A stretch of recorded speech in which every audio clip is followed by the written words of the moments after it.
Hello विद्यार्थियों, नमस्कार। एक लंबे टाइम के बाद अपना यूट्यूब पे वापस आना आज संभव हुआ है। 2020 के बाद 2026 में आज पहली बार आपके सामने आ रहे हैं। तो आज हम लोग मैथमेटिक्स के बारे में चर्चा करेंगे कि अपने पास मैथमेटिक्स जो शब्द है, ठीक है, वो 2008 से लेकर के 2020 तक जो हम लोगों ने देखा था कि बच्चों में जो क्रेज़ था 12वीं मैथमेटिक्स से करने का या बीएससी मैथमेटिक्स से करने का, वो क्रेज़ धीरे धीरे उसकी झलक है, वो कैसे फीकी पड़ रही है, क्यों पड़ रही है, इसके पीछे का रीज़न क्या है, उसके बारे में हम लोग चर्चा करेंगे। आज जो बीएससी मैथमेटिक्स से बच्चे कर रहे हैं, वो एक तो स्ट्रेंथ उनकी बहुत कम हो रही है, और एक जो बच्चे कर रहे हैं वो कैसे कर रहे हैं, कैसे नहीं कर रहे हैं, उनकी हम लोग चर्चा करेंगे यहाँ पे। तो थोड़ा सा आज हम लोग इसी बारे में ही इस पूरे वीडियो में चर्चा करेंगे कि अपने को अगर हम लोग बीएससी मैथमेटिक्स से कर रहे हैं तो इसमें अपने पास इसमें अच्छा क्या कर सकते हैं, कैसे पढ़ सकते हैं, कैसे इनमें आगे अपने पास बीएससी मैथमेटिक्स से करने के बाद क्या क्या स्कोप हो सकते हैं, ठीक है। और अगर अपने को अच्छे से बीएससी मैथमेटिक्स से करना है तो हमें क्या क्या करना चाहिए, इसके बारे में हम लोग आज चर्चा करेंगे। तो हम लोग यहाँ पर कुछ एक पीपीटी भी लेके आए हैं, उनके उनके जरिए हम लोग के आगे का डिस्कशन करेंगे। तो देखिएगा, अब हम लोग लगभग वही बच्चे यहाँ पर देख रहे हैं जो बीएससी मैथमेटिक्स से कर रहे हैं अभी, या जिन्होंने बीएससी मैथमेटिक्स से कर लिया है, तो उनका हायर एजुकेशन में क्या योगदान है और उनका करियर में क्या क्या इनके पास आगे स्कोप रहते हैं बीएससी मैथमेटिक्स से करने के बाद। तो हम लोग इसके बारे में चर्चा करेंगे कि अपने पास जो सरकारी सेक्टर है या फिर प्राइवेट सेक्टर है, ठीक है, उनमें अपने पास बीएससी मैथमेटिक्स से करने के बाद क्या क्या अपॉर्चुनिटीज है अपने पास। तो उनकी चर्चा करते हैं वन बाय वन। देखिए, एक बात तो है कि बीएससी जो मैथमेटिक्स से किया हुआ बच्चा होता है वो अलग ही होता है। क्यों? क्योंकि उसकी जो माइंड में जो पावर ऑफ थिंकिंग होती है, सोचने की क्षमता होती है, वो मैं मानता हूँ कि बहुत तेज होती है। हो सकता है वो बच्चा किसी और चीज़ में बैक रह जाए, जैसे सामाजिक क्षेत्र में अपने पास बैक रह जाए या कोई और चीज़ में बैक रह जाए, लेकिन माइंड ऑफ थिंकिंग होती है वो उस बच्चे की बहुत शानदार होगी अगर उसने बीएससी मैथमेटिक्स से किया हुआ है। जिस बच्चे को मैथमेटिक्स नहीं आती है तो वो मुझे लगता है कि 12वीं तक आ सकता है, 12वीं के बाद वो तुरंत छोड़ के चला जाएगा। लेकिन अगर आप बीएससी कर रहे हो तो ये बहुत बड़ी चीज़ है अपने आप में। बीएससी करना हर किसी के बस की बात नहीं है कि बीएससी मैथमेटिक्स से हर कोई बच्चा बीएससी क्लियर कर ले, ठीक है। अगर कुछ एक बच्चे अगर कर भी रहे हैं तो हो सकता है अगर उनका बीएससी में मन नहीं है फिर भी घर वालों के कहने से कर रहे हैं, तो या तो उनकी बहुत सेमेस्टर में बैक रहेगी कि वन बाय वन उनकी बैक आती रहेगी, वो चलता रहेगा। बीएससी 3 साल की होनी है, उसको 5 साल लग रहे हैं, 6 साल लग रहे हैं, या जितने भी टाइम लग रहा है उसको, ठीक है, पीछे के पेपर बैक हो रहे हैं, आगे वो बढ़ता जा रहा है, तो वो तो देखो एक धक्का पहले किसी बात हो जाती है, ठीक है। कुछ एक एक आधा बैक रहे वो तो चलो मान लेते हैं कि बच्चा किसी में नहीं पढ़ पाए, या किसी एक ऐसा सब्जेक्ट भी हो सकता है मैथमेटिक्स में जिसमें इसका इंटरेस्ट नहीं हो। लेकिन अगर हर सेमेस्टर में यही सेम कंडीशन है तो इसकी अभिरुचि है नहीं इस सब्जेक्ट में, ठीक है, वो फिर एक जोर जबरदस्ती वाली सी बात हो सकती है। अब बात करते हैं कि जो बीएससी कर रहे हैं बच्चे, उनका आजकल का रुझान क्या है। पहली बात तो आजकल रुझान ये है कि जो सोशल प्रेशर है बच्चों पे, वो साफ झलक रहा है कि उनको सरकारी सर्विस चाहिए। इस सरकारी सर्विस के चक्कर में वो लोग बीएससी में एडमिशन ले लेते हैं, और उसके बाद वो बच्चे न तो कभी कॉलेज जाते हैं, न कभी क्लास अटेंड करते हैं, न प्रैक्टिकल करते हैं। तो फिर बीएससी का मतलब क्या रहा। इससे अच्छा आप लोग कोई आर्ट्स या कॉमर्स के सब्जेक्ट लेके बीए कर लो या बीकॉम कर लो, ठीक है। बीकॉम तो आप कर ही नहीं सकते, बीए कर लो किसी भी सब्जेक्ट से, ठीक है। तो बीए में आपको पढ़ना भी नहीं पड़ेगा, और अगर कंपटीशन एग्जाम की आप तैयारी कर रहे हो, ठीक है, तो अगर कंपटीशन एग्जाम की तैयारी कर रहे हो तो वो हिस्ट्री ज्योग्राफी पॉलिटी आपको पढ़ना है, वो वहाँ पर बीए में काम आ जाएगा। फिर बीएससी मैथमेटिक्स का मीनिंग क्या है। तो बीएससी करने वाले बच्चे एक तो ये विशेष ध्यान रखें कि अगर आप बीएससी कर रहे हैं तो सब्जेक्ट को कवर करें आप लोग, क्योंकि आप बीएससी करने के बाद या तो एमएससी करोगे या आप लोग बीएड करोगे, ठीक है। दोनों ही सेक्टर में आपको अगर टीचिंग लाइन में जाना है आगे, तो आपके पास ये दो अपॉर्चुनिटीज है कि आप स्कूल एजुकेशन में जाना चाहो सेकंड ग्रेड तक, तो आप लोग बीएससी के बाद बीएड कर सकते हो, या फिर आप लोग कॉलेज एजुकेशन में या फर्स्ट ग्रेड में जाना चाहो तो पहले आपको एमएससी करनी पड़ेगी। एमएससी के बाद नेट करोगे तो आप कॉलेज एजुकेशन के लिए एलिजिबल हो जाओगे, और अगर एमएससी के बाद बीएड करोगे, नेट नहीं है आपके पास, तो फर्स्ट ग्रेड के लिए एलिजिबल हो जाओगे। ठीक है, तो दोनों केस में आपको चाहिए क्या कि बीएससी स्ट्रॉन्ग हो। आज अपने राजस्थान की अगर बात करें तो राजस्थान में जो फर्स्ट ग्रेड और सेकंड ग्रेड का जो सिलेबस आ रहा है मैथमेटिक्स का, उसमें बच्चा जीके को पास कर रहा है, जबकि आर्ट्स वाले बच्चों की ये दिक्कत है कि वो पहला पेपर जीके का पास नहीं हो रहा उनसे। यहाँ मैथमेटिक्स में वो पास हो रहा है, अच्छे बच्चे कर रहे हैं पास, लेकिन सब्जेक्ट में हाथ तंग हो रहा है। क्यों? क्योंकि जिनका सब्जेक्ट में अच्छे स्कोर आ रहे हैं वो बच्चे लगभग आपको 2008 से लेकर के 2020 तक के बच्चे मिलेंगे जिन्होंने बीएससी की। इसके बाद के जो बच्चे हैं उनका रुझान हम लोग कॉलेज एजुकेशन में देख रहे हैं कंटिन्यूसली, वो नए क्लासों में आ रहे हैं, नया पढ़ने में इंटरेस्ट है, नया कुछ और है, तो वो बच्चे आगे फिर दिक्कत आएगी। और अभी जो हाल फिलहाल का जो टाइम चल रहा है, तो सबसे बड़ा इशू आगे वाले आने वाले टाइम में ये आएगा कि बीएससी मैथ से कि वो बच्चा मिलेगा भी नहीं। अच्छा, अच्छे बच्चे की बात कर रहा हूँ, अच्छा बच्चा नहीं मिलेगा। क्यों? क्योंकि अभी जैसे टीचिंग की जॉब आ रही है, राजस्थान में सेकंड ग्रेड के लगभग 2000 पोस्ट पे आई, अभी नेक्स्ट और भी आने वाले फर्स्ट ग्रेड सेकंड ग्रेड हो। ठीक है, तो अभी जो बच्चे चल रहे हैं वो कौन से 2020 से पहले पहले के लगभग बच्चे हैं जिनकी अच्छी मैथमेटिक्स से की हुई थी, वो बच्चे लगभग जॉब लग गए। अब आने वाले 5 या 6 साल बाद में जो टीचर चाहिए मैथमेटिक्स बीएससी किए हुए, तो वो बच्चे आपको अच्छे बच्चे नहीं मिल पाएंगे। तो आपके लिए अभी अपॉर्चुनिटी ये है कि अगर आप अभी बीएससी मैथ से कर रहे हो तो उसको अच्छे ढंग से कीजिए। ठीक है, अगर बीएससी मैथमेटिक्स अगर आपका अच्छा किया हुआ है तो आपके लिए जॉब अपॉर्चुनिटी आने वाले 3-4 साल में बहुत अच्छा हो जाएगा। हाँ, मैं मानता हूँ कि आपके पास इतना टाइम नहीं है, आपके साथ वाले कंपटीशन एग्जाम की तैयारी कर रहे हैं, कुछ और कर रहे हैं, तो आप लोग भी ये काम कर सकते हो। भी आप लोग क्या कर सकते हो कि अगर आप लोग चाहो तो जैसे 1 घंटे के लिए, ठीक है, ओनली 1 घंटे के लिए आप लोग क्या कर लो, मैथमेटिक्स की कहीं क्लास अटेंड कर लो। ठीक है, भी आप ऑफलाइन नहीं जा रहे तो आजकल आपके पास 2020 के बाद में ये बहुत अच्छा अपॉर्चुनिटी आपके पास की ऑनलाइन क्लास मिल रही है आपको, तो कहीं ऑनलाइन ले लो, ऑफलाइन मिल रही है सबसे बेस्ट है। अगर ऑफलाइन नहीं जा सकते तो ऑनलाइन ले लो।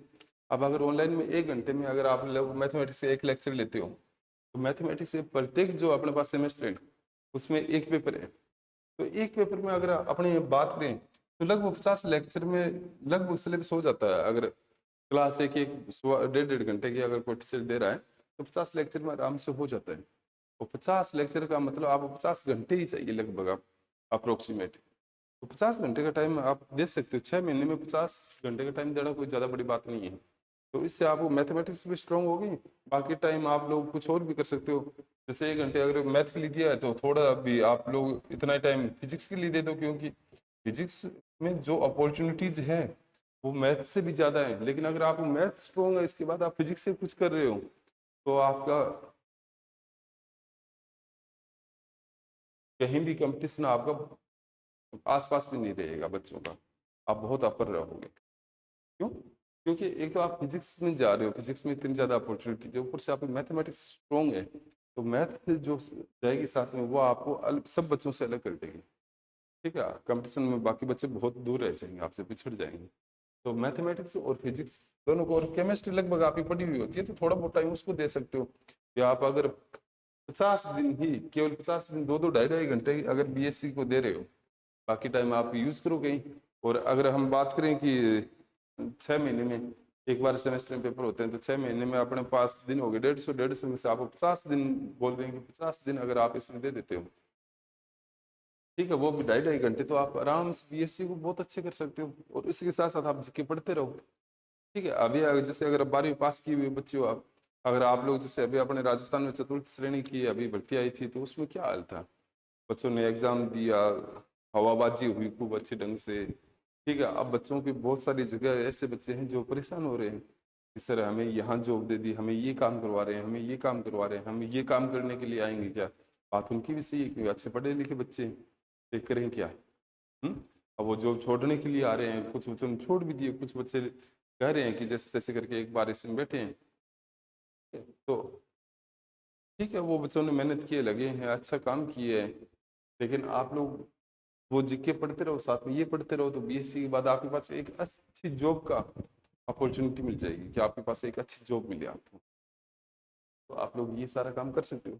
अब रही बात कि अभी जैसे मैथमेटिक्स में पहले बहुत 2000 अगर अपने 8 से 20 तक बात करें तो इतना क्रेज था मैथमेटिक्स का कि हर जगह आप देखो मैथ के स्टूडेंट मिलते थे। ठीक है, आज आप लोग कहीं जाके देख लो, हर स्कूल कॉलेज कहीं भी मैथ के बच्चे आपको बहुत कम मिलेंगे, बहुत कम मिलेंगे। इसका मतलब क्या रहा कि आने वाले टाइम में मैथ की डिमांड बढ़ेगी, क्योंकि अभी नया जो धर्म है वो आपका विज्ञान है, न कि हिंदू मुस्लिम सिख ईसाई। ठीक है, नया जो दुनिया का धर्म आ रहा है वो विज्ञान आ रहा है। विज्ञान किस पे बेस होगा? विज्ञान लगभग किस पे बेस होगा? मैथमेटिक्स पे रहेगा। ठीक है, अगर मैथ आपकी अच्छी है तो आपके पास अपॉर्चुनिटीज की कोई कमी भी नहीं होगी, इतनी ज्यादा अपॉर्चुनिटीज होगी। एआई का जमाना आ रहा है आपके पास और आ रहा है, तो उसमें अगर मैथमेटिक्स है तो आप कोई भी प्रोग्रामिंग कर सकते हो, कोई और काम कर सकते हो। मैथ के बच्चे की डिमांड कभी दुनिया में खत्म नहीं होगी। दुनिया जैसे जैसे साइंस की ओर अप्रोच करती जाएगी, वो बात अलग है कि मेरा देश आज साइंस से पिछड़ रहा है। ठीक है, यहाँ बात साइंस की नहीं होकर के किसी और चीज़ की हो रही है। लेकिन कभी न कभी देश के अच्छे दिन आएंगे, कभी न कभी विज्ञान पे बात करने वाले भी आएंगे। आज अगर इसरो को वैज्ञानिक छोड़ के जा रहे हैं तो कभी ऐसा जमाना भी आएगा वापस, कि लोग वापस आएंगे साइंस की तरफ, वापस इसरो की तरफ आएंगे, वापस पूरा देश है वो विज्ञान की बात करेगा। ठीक है, तो जब विज्ञान की बात होगी तो मैथमेटिक्स की श्योर है कि हर गली मोहल्ले में चर्चा होगी, हर घर में चर्चा होगी। ठीक है, आज लोग विज्ञान से दूर जा रहे हैं तो मैथ से भी दूर गए, क्योंकि यहाँ मैथ की कहीं चर्चा नहीं होती है। ये हर घर में हर मोहल्ले में 2008 से 20 तक चर्चा होती थी कि मेरा बच्चा है या बेटा है जो भी है, ठीक है, वो मैथमेटिक्स से कर रहा है, 12वीं कर रहा है, मैथमेटिक्स से बीएससी की, एमएससी कर रहा है, ये कर रहा है, वो कर रहा है। ठीक है, आईआईटी जेई की तैयारी कर रहा है। आज कहीं इतनी चर्चा नहीं हो रही है इस चीज़ की। तो कहीं ना कहीं ये दिन ऐसे चल रहे हैं जहाँ पर अपने देश में साइंस की बात नहीं हो रही है। तो साइंस की बात होगी उस दिन आपके लिए बहुत अच्छी अपॉर्चुनिटी होगी, क्योंकि आप बच्चे अभी जो बीएससी करने वाले हो या कोई भी हो, बहुत छोटी उम्र के हो, और आपके लिए स्कोप बहुत ज़्यादा आ रहे हैं, क्योंकि टीचिंग लाइन के स्कोप आएंगे, एआई का ज़माना है तो इसमें आगे और स्कोप आएंगे। ठीक है, आप मैथमेटिक्स वाले बच्चों के लिए तो इतने स्कोप है, हद से ज़्यादा स्कोप है।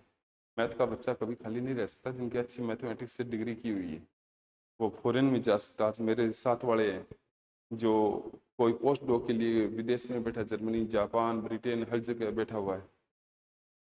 कोई कोई कहीं से पीएचडी करा है, कोई कहीं से पोस्ट डॉक करा है, कोई कहीं रिसर्च असिस्टेंट बना है, कोई कहीं एसोसिएट प्रोफेसर या असिस्टेंट प्रोफेसर की पोस्ट तक जा रहे हैं। तो ये एक अपॉर्चुनिटी है, क्योंकि उनकी अच्छी मैथमेटिक्स से हुई थी बीएससी एमएससी सब चीज़ें, एक उनको एक अच्छी डायरेक्शन मिली थी। आज बच्चे बाल जाना चाह रहे हैं लेकिन उनके पास अपॉर्चुनिटीज नहीं है।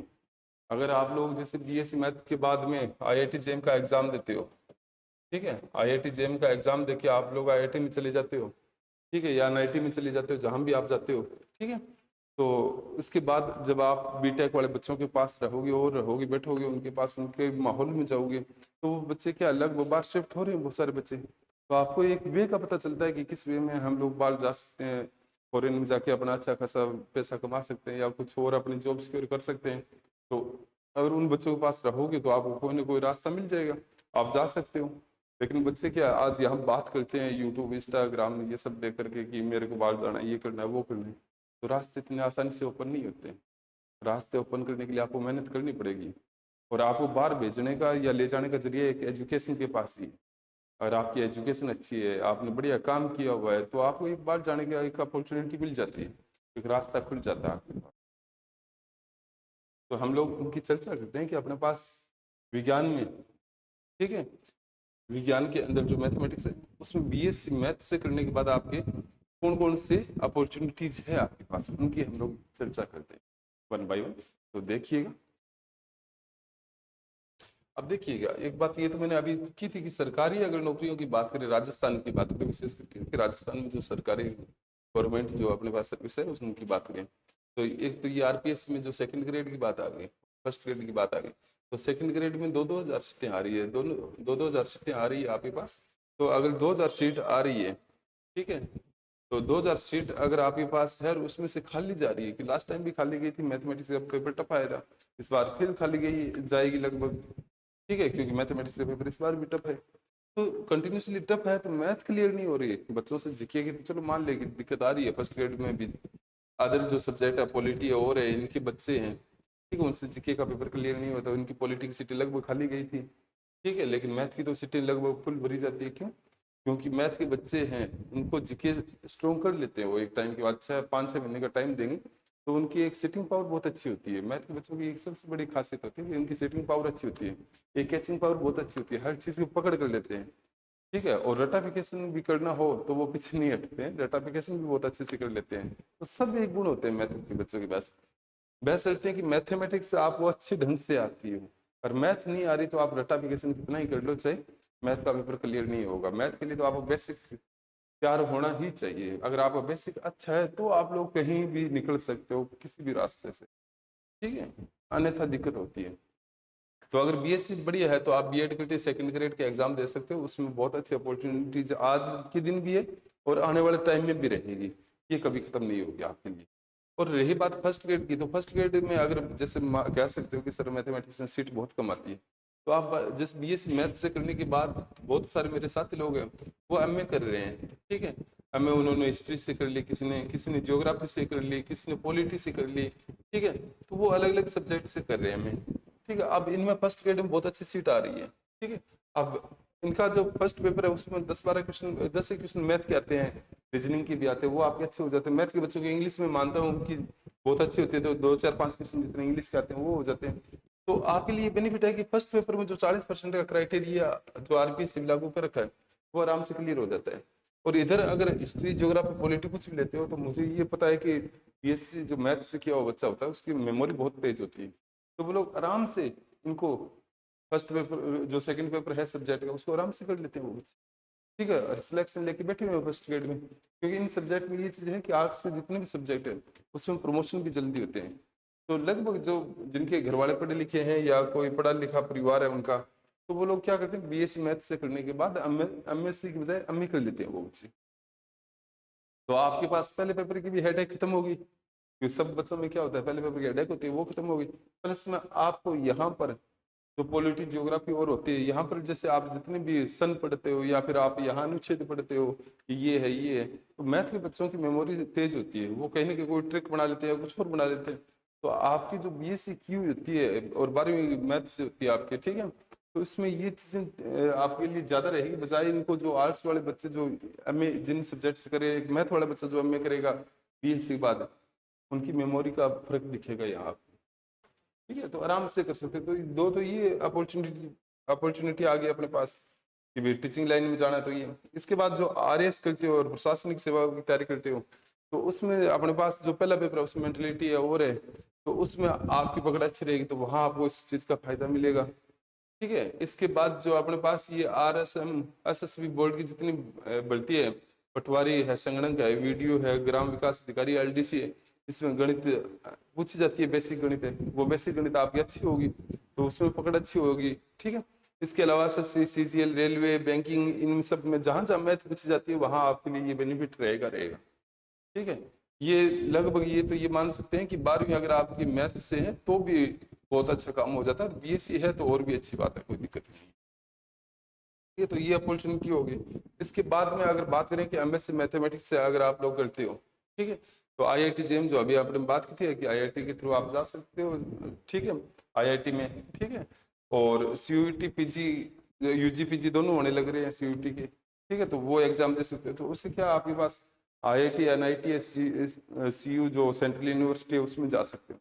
तो वहां पर आपको एक तो हर एक पूरे ऑल इंडिया के टैलेंटेड बच्चों से मिलने का मौका मिलेगा, हर जगह का आपको कल्चर देखने को मिलेगा, हर जगह के लोगों से रूबरू होगे तो आपकी जो पावर ऑफ थिंकिंग है वो अपग्रेड होगी। तो इस चीज का बहुत फर्क पड़ता है। एक तो आप एक ही जगह रह करके पढ़ाई करते हो, यहीं जॉब लग जाते हो तो आपकी लाइफ ऐसी हो जाती है। एक आप लोग पूरे इंडिया के बच्चों के साथ रहते हो, तो अगर कल को वहां जाते हो, जैसे आज आपके पास कहीं वेस्ट बंगाल का या कहीं का भी बच्चा पढ़ा हुआ आपके साथ, आप वहां जाते हो तो उससे मिल सकते हो, बात कर सकते हो, उससे पूछ सकते हो कहाँ कहाँ घूमने के लिए क्या क्या जगह है। ये तभी पॉसिबल है जब आपके दोस्त हो, ठीक है।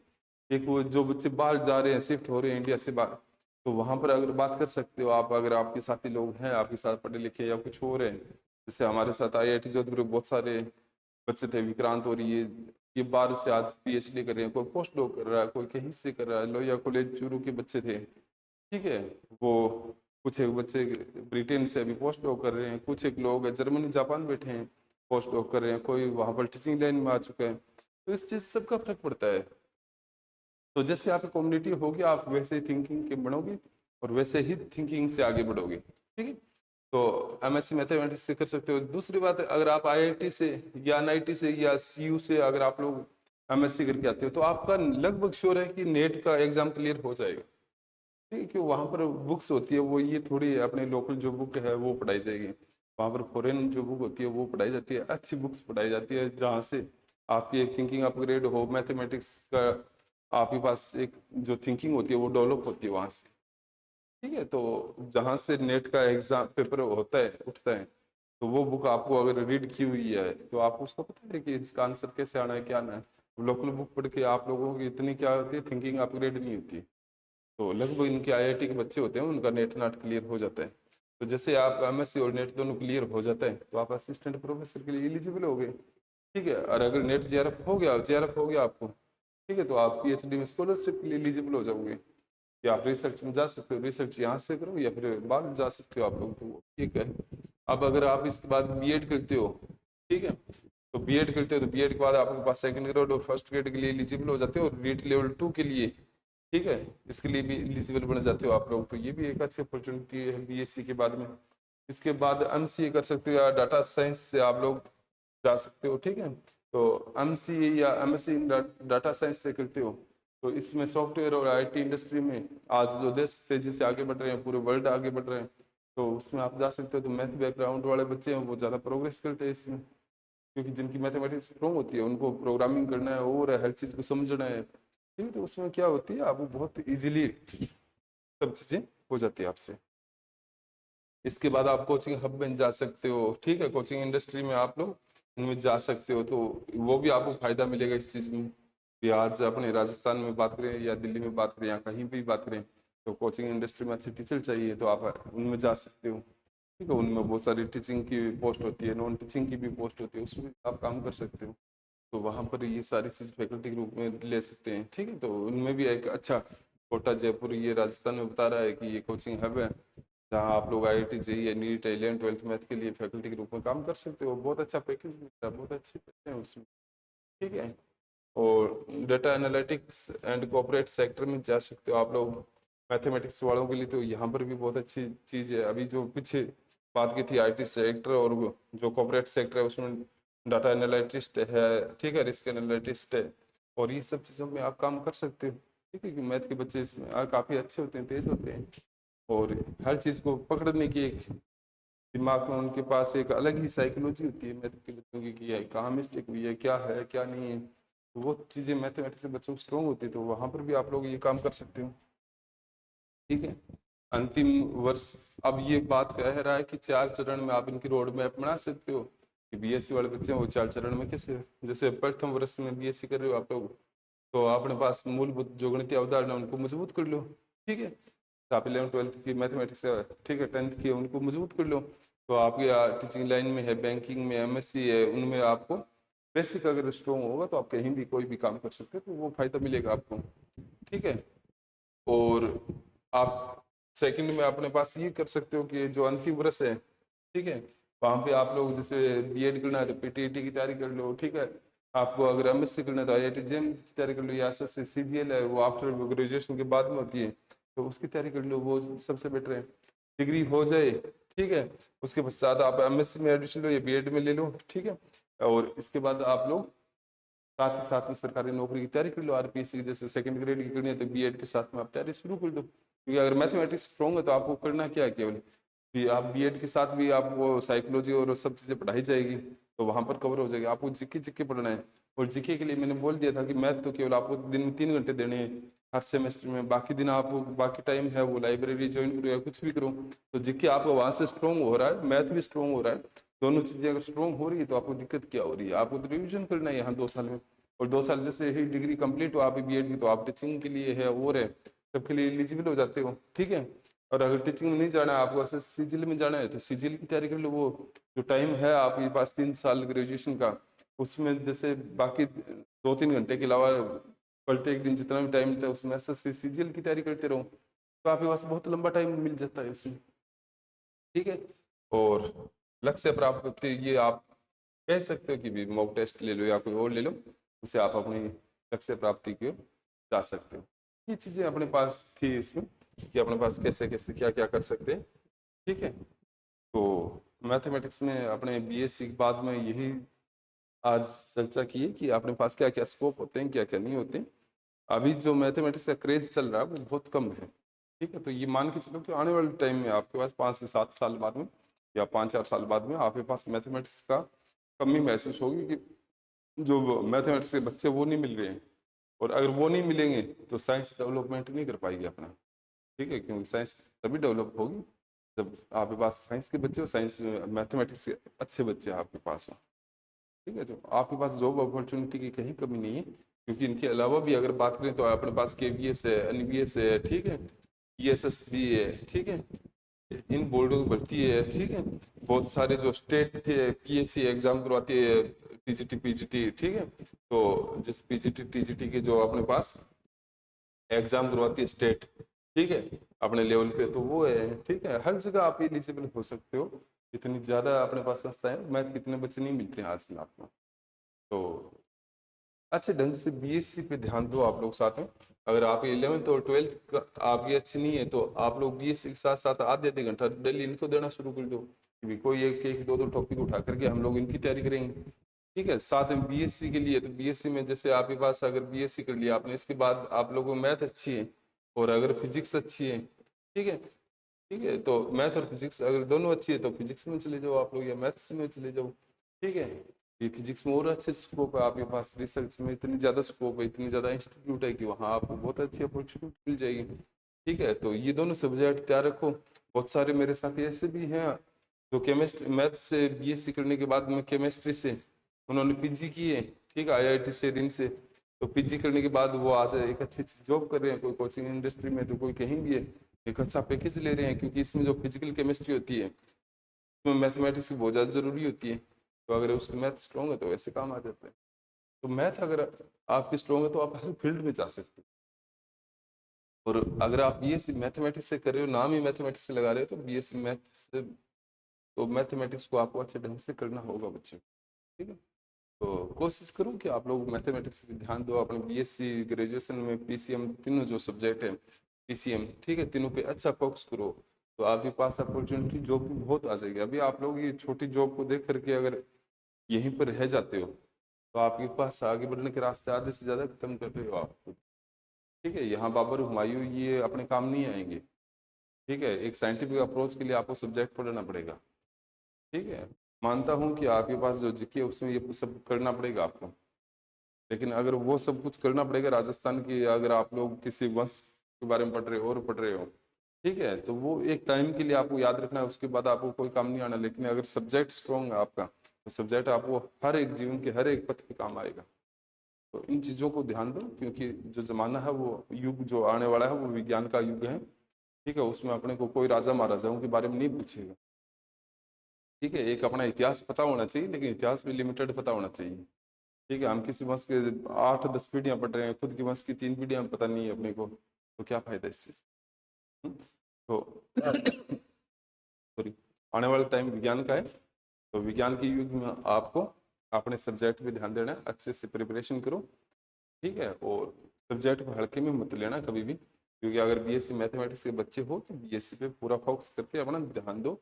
तो आज का आप इन्वायरमेंट देख रहे हो अपने आसपास साथियों का, और है जहाँ पर बच्चे बीएससी पे ध्यान नहीं दे रहे हैं। तो आप सोचो कि आने वाले टाइम में जो नए टीचर बनेंगे, बीएससी मैथमेटिक्स जान जान जरूरी होगी, स्कोप होगा, वहाँ पर बच्चे कैसे जाएंगे, तो उनको कुछ आएगा ही नहीं मैथमेटिक्स में, आएगा नहीं तो वो आगे कैसे बढ़ेंगे। तो हालात को समझते हुए आप लोग अपने पढ़ाई जारी रखो और अच्छे से पढ़ो।